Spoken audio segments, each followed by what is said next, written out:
Hello everyone, hope you're doing well. It is time to have a look at the news from today. There is a bunch of little news pieces, so I thought we'd put them all in one video, and you just kind of pick which ones you want to see through the timestamps, because I don't want to make individual videos of everything that's going on. We'll also talk about some speculation, because of course, today is a Thursday, and a Thursday is usually an interesting time in the Gaijin calendar for many different reasons, so we'll have a chat about that too. So, let's get into the events that are beginning today, and also some future news about some other stuff going on too. As always, if you enjoy the content, make sure to subscribe, and also like the video. Let's get into it. So first of all, the Strasbourg event has started today, the Raider Hunter event, and this is for, of course, the new battleship for France. It's going to be a rank 6 event vehicle, and it's very similar to the Dunkirk, since it's part of the Dunkirk class. Basically, this vehicle has some quad mounts on the front of it, and a little bit of enhanced armor, but nothing too crazy. And the major downside of it is, of course, its AA. The event itself is going on from today for many stages, and I would actually say, even if you are not kind of a naval person, you should really check out this event, because the loading screen that this event has access to is really good. There's also a couple decals, a unique camouflage, and of course the ability to be able to sell this on the marketplace on PC too. The event starts today. There are 9 stages for it. Each stage is 45,000 mission score. If you want the coupon, it's 750,000 mission score overall, and you get a different stage every 2 days. So you have to play naval battles in order to grind the event, but as we know, the modifiers in naval are really not that tough, so it should be quite easy to go through as we do. As always, make sure to get the grind on and make sure to get this vehicle. I'll make a little video talking about how I'm personally going to do it, and also the easiest way of doing it in naval, which, to be honest, is the easiest kind of event area to grind. Also, they did release a devblog for the Strasbourg, so if you are interested in the information about the vehicle, you can, including its radar, the ME-140, and also the MR-126. There is a history section, which is also kind of cool. It says, during the interwar period, France urgently needed a new competitive battleship that would comply with the terms of the Washington Naval Treaty. In 1932, 2 Dunkirk-class battleships were ordered for the French Navy, designed as a response for the latest warships of the leading naval powers. Strasbourg was the second battleship of this type, built at Ateliers et Chantiers de Saint-Nazaire, or Penowitz Shipyard, and launched in December of 1936. With the outbreak of the Second World War, she took part in the hunt for the German battleship the Admiral Graf Spee, and escorted French convoys. After the capitulation of France, Strasbourg was sent to the port of Mers el Kabir in Algeria, where she was soon attacked by the Royal Navy, but was able to break through to Toulon. Strasbourg remained there until 1942 as the flagship of the Vichy fleet, without taking part in any significant combat missions. And in 1942, after Hitler ordered the occupation of the south of France, the crew of the battleship, among others, was ordered to scuttle the ship. Strasbourg was raised in 1943, and the dismantling of the ship for metal began. On the 18th of August 1944, Strasbourg was bombed by US aircraft and was sunk again.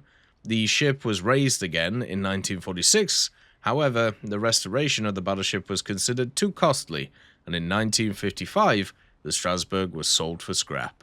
Another event starts today, and it is, of course, tank football. This has come back for 2025, and it's going to be running from the 27th of February until the 17th of March. Now remember, when it comes to tank football, the event is limited per day. So it goes from 11 to 14 GMT, 16 to 22 GMT, and midnight to 5 GMT. This means that you can't play it all the time. There are specific periods that you can play it, and yeah, that makes it a little bit complicated, but at the same time, it means that you'll always get matches, which is quite nice. Now, there are a bunch of things that are on offer, including, the 20 points for a Tiger decal, 50 for the Tank Football profile background, 100 for a loading screen, and 200 for a profile frame. And then past that, they've actually brought back all of the old stuff that you could get previously. Tank Football for me is one of my favorite events of the calendar year that Gaijin does, so I'll be playing quite a lot of it, as long as other stuff doesn't get in the way. And to be honest, other stuff might get in the way, because, dev servers and all that stuff. Ooh, who knows? Maybe it turns up today, maybe it turns up next week. Who knows? It's all over the place. We also got the announcement for the Pages of History for March, and this is the Royal Ace. It's going to be running from the 1st of March until the 31st of March, and it'll have, once again, 8 tasks for people to complete. Now, the profile picture this time is James Edgar Johnson. He was a British Royal Air Force fighter ace who flew the Spitfire. Piloting, of course, required both hands, which was a challenge for James due to a previous sporting injury he sustained. He was offered a position as an instructor, but declined, opting instead to undergo shoulder surgery, which caused him to miss the Battle of Britain.